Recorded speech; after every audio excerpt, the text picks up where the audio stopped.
നമസ്കാരം. ഗ്ലോബൽ സമയത്തിലേക്ക് സ്വാഗതം. യുഎസിലേക്ക് പോകാൻ തയ്യാറെടുക്കുന്ന വിദേശികൾക്കും അവിടെയുള്ള ലക്ഷക്കണക്കിന് സാധാരണക്കാരായ യാത്രക്കാരെയും ബാധിക്കുന്ന ഒരു പ്രധാന വാർത്തയാണ് യുഎസിൽ നിന്നും പുറത്തു വരുന്നത്. കുടിയേറ്റ നടപടികൾ ശക്തമാക്കുന്നതിന്റെ ഭാഗമായി യുഎസ് പ്രസിഡന്റ് ഡൊണാൾഡ് ട്രംപ് യുഎസിലെ പ്രധാന നഗരങ്ങളെയും നിയമപരമായ യാത്രക്കാരെയും ലക്ഷ്യമിട്ട് ചില പ്രവർത്തനങ്ങൾ നടത്താൻ പോകുന്നു. അനധികൃത കുടിയേറ്റക്കാരെ സംരക്ഷിക്കുന്ന സാഞ്ചുറി സിറ്റികളിലെ വിമാനത്താവളങ്ങളിൽ നിന്ന് കസ്റ്റംസ് ഉദ്യോഗസ്ഥരെ പിൻവലിക്കുമെന്ന് ഹോംലാൻഡ് സെക്യൂരിറ്റി സെക്രട്ടറി മാർക്വീൻ മുള്ളിൻ മുന്നറിയിപ്പ് നൽകിയ വിവരം നമ്മൾ അറിഞ്ഞതാണ്. 2 ദിവസമായിട്ട് യുഎസിൽ ഇത് വലിയ രീതിയിലുള്ള ചർച്ചകൾക്ക് വഴിയൊരുക്കുന്നുണ്ട്.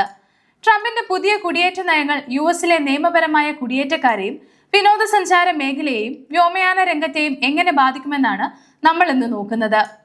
എന്താണ് മാർക്വീൻ മുള്ളിൻ പറഞ്ഞിരിക്കുന്നതെന്ന് ആദ്യമേ ഒന്ന് നോക്കാം.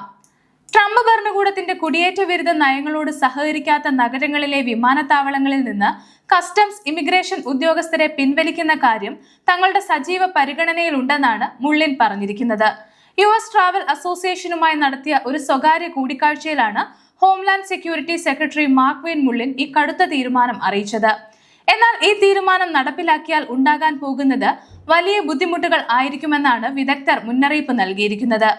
ഫെഡറൽ ഇമിഗ്രേഷൻ നിയമങ്ങൾ നടപ്പിലാക്കുന്നതിൽ കേന്ദ്ര ഏജൻസികളുമായി ചെറിയ രീതിയിൽ മാത്രം സഹകരിക്കുകയോ അല്ലെങ്കിൽ കുടിയേറ്റക്കാർക്ക് അനുകൂലമായ പ്രാദേശിക നിയമങ്ങൾ നിർമ്മിക്കുകയോ ചെയ്യുന്ന നഗരങ്ങളാണ് പൊതുവെ സാഞ്ചുറി സിറ്റികൾ എന്ന് അറിയപ്പെടുന്നത്. Denver, Philadelphia, Chicago, Los Angeles, New York തുടങ്ങിയ പ്രമുഖ യുഎസ് നഗരങ്ങൾ ഈ പട്ടികയിലുണ്ട്.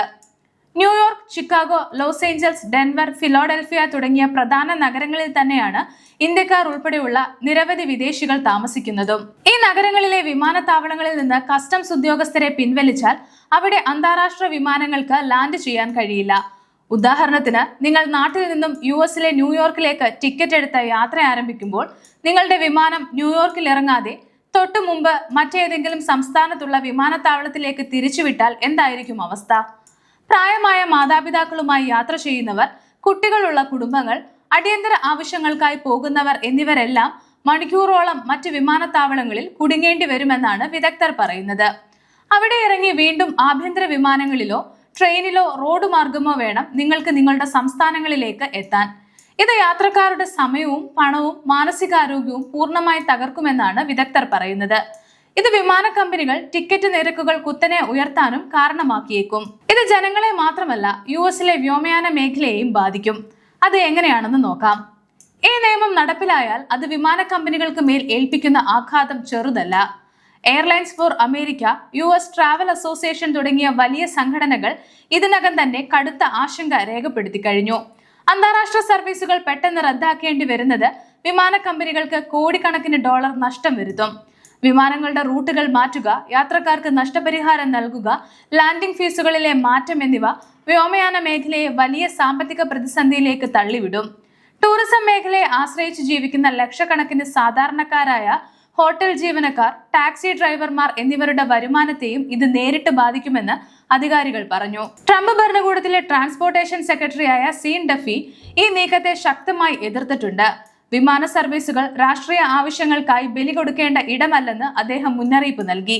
രാഷ്ട്രീയ വിയോജിപ്പുകളുടെ പേരിൽ വിമാന സർവീസുകൾ തടസ്സപ്പെടുത്തുന്നത് വ്യോമഗതാഗത സുരക്ഷയെയും സമ്പദ് വ്യവസ്ഥയും തകിടം മറിക്കുമെന്നും ഭാവിയിൽ ഇത് വലിയ തിരിച്ചടിയാകുമെന്നും അദ്ദേഹം അധികാരികളോട് പറഞ്ഞു.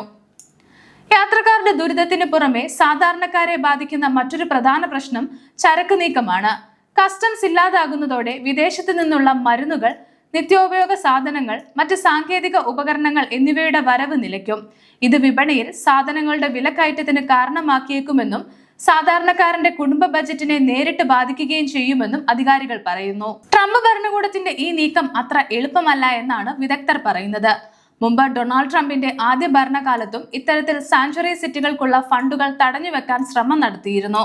എന്നാൽ അന്ന് യുഎസ് കോടതികൾ ഈ നീക്കത്തെ ഭരണഘടനാ വിരുദ്ധമെന്ന് ചൂണ്ടിക്കാട്ടി റദ്ദാക്കിയിരുന്നു. ജസ്റ്റിസ് ഡിപ്പാർട്ട്മെന്റിന്റെ കണക്കനുസരിച്ച് 3 ഡസനോളം സംസ്ഥാനങ്ങളും നഗരങ്ങളും നിലവിൽ സാഞ്ചുറി നിയമങ്ങൾ പിന്തുടരുന്നുണ്ട്. അതിനാൽ തന്നെ മുള്ളിന്റെ ഈ പ്രഖ്യാപനം വീണ്ടും ഒരു നിയമ പോരാട്ടത്തിലേക്ക് വഴിമാറ്റാനാണ് സാധ്യതയെന്ന് ഉദ്യോഗസ്ഥർ പറയുന്നു. ഈ നിയമം യാഥാർത്ഥ്യമായാൽ അത് വിദേശികളുടെ യാത്രകളെ ദുരിതപൂർണമാക്കുമെന്ന് മാത്രമല്ല യുഎസിലെ വ്യോമയാന സാമ്പത്തിക മേഖലകളെയും പിന്നോട്ടടിക്കുകയും ചെയ്യും. വരും ദിവസങ്ങളിൽ ഇത് സംബന്ധിച്ചുള്ള വിവരങ്ങൾ ലഭ്യമാകുമെന്ന് തന്നെ പ്രതീക്ഷിക്കാം.